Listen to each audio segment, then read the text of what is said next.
സൗന്ദര്യവർദ്ധക വസ്തുക്കൾ നമ്മൾ കുറച്ച് പറഞ്ഞല്ലോ. പറ്റാവുന്നത് ഇസ്ലാമിൽ പറ്റും. സഹോദരിമാരെ സംബന്ധിച്ചിടത്തോളം പലതരം മൈലാഞ്ചികളും വരുന്നുണ്ട്. വെള്ളം ചേരാത്ത മൈലാഞ്ചികൾ ഉപയോഗിക്കരുത്. ഒരു പക്ഷെ കളറ് കൂടുതൽ അതിനായിരിക്കും.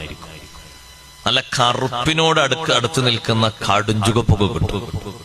പക്ഷെ കുറച്ച് കഴിഞ്ഞാൽ ഇങ്ങനെ പിന്നി പോരുന്നാണ്. ഞാൻ അത് തേച്ചതുകൊണ്ട് പറഞ്ഞല്ല, തേച്ചവരനുഭവം പറഞ്ഞപ്പോ പറഞ്ഞാണ്. നമ്മളിപ്പോ മൈലാഞ്ചി അനുഭവിച്ചിട്ടില്ലല്ലോ. തേച്ച സഹോദരിമാര് പറഞ്ഞു, ഉസ്താദെ വെള്ളം ചേരാത്ത എന്താ ഇതിന് പറയുക, ട്യൂബോ അല്ല, ഈ മൈലാഞ്ചി ട്യൂബല്ലേ? മൈലാഞ്ചി ട്യൂബ്, അങ്ങനെ ഒരു ട്യൂബ് ഉണ്ടെന്ന് പറഞ്ഞു. അപ്പൊ ആ തരത്തിലുള്ളത് പറ്റൂല. കാരണം അത് നമ്മളെ എല്ലാ സമയത്തുള്ള ഉളുവിന് തടസ്സാകും. ചുണ്ടിലും അങ്ങനെ തേക്കണമെന്നുണ്ട്, അതും പറ്റൂല. ചുണ്ടിനുള്ള സൗന്ദര്യം മതി, സന്തോഷമാണ്. അതങ്ങനെ മട്ടത്തിൽ കൊണ്ടുവരുന്നാ മതി. പല്ല് അവിടെയും ഇവിടെയൊക്കെ ഏതെങ്കിലുമൊക്കെ പല്ലുകൾ പിന്നെ അപ്പുറത്തോ എന്തെങ്കിലുമൊക്കെ ഒന്ന് ഇളകി നിൽക്കുന്നതോ അല്ലെങ്കിൽ എക്സ്ട്രാ ഫിറ്റിംഗ് ആയിട്ട് വന്നതൊക്കെ ഉണ്ടെങ്കിൽ അതൊക്കെ ഒന്ന് തട്ടി നിരത്തി റെഡിയാക്കിയിട്ട് വേണമെങ്കിൽ ഒന്ന് ഒപ്പിക്കാം. പക്ഷെ പല്ല് രാകുന്നൊരു സ്വഭാവം ഉണ്ടാവും. അത് രണ്ട് വിഷയത്തിന് അപകടമാണ്. ഒന്ന്, സൗന്ദര്യം കൂട്ടാനാണിത്, അത് വേണ്ട. ആ പല്ലിലെ കറകൾ നീക്കുന്നതല്ല രാഗം എന്ന് പറഞ്ഞാൽ. രാഗം എന്ന് പറഞ്ഞാൽ വേറെ, അതിന്റെ കട്ടി കുറയ്ക്കും. അപ്പൊ ഒരു പക്ഷേ ഒരു ഇറച്ചിന്റെ കൂടെയുള്ള നല്ല കുറച്ചൊക്കെ ഒരു സ്മൂത്തുള്ള എല്ലാം കടിക്കുമ്പോ ചിലപ്പോൾ അത് പൊട്ടിപ്പോവും.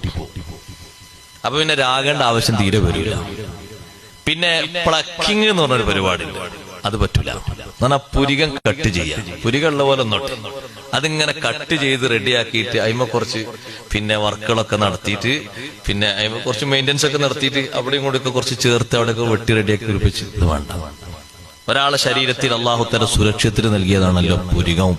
അതുപോലെ തന്നെ മറ്റു മുഖത്തിന്റെ ഭാഗത്തുള്ള രോമങ്ങളൊക്കെ, അതൊക്കെ ആ രൂപത്തിൽ തന്നെ നിലനിർത്തണം. ഇനിയിപ്പോ ഒരു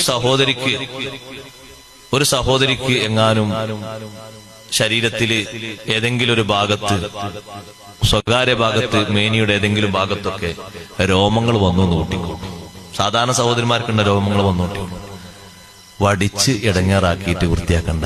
അത് രോമത്തിന് അതിൻ്റെതായ ഒരു ഭംഗിയുണ്ട്.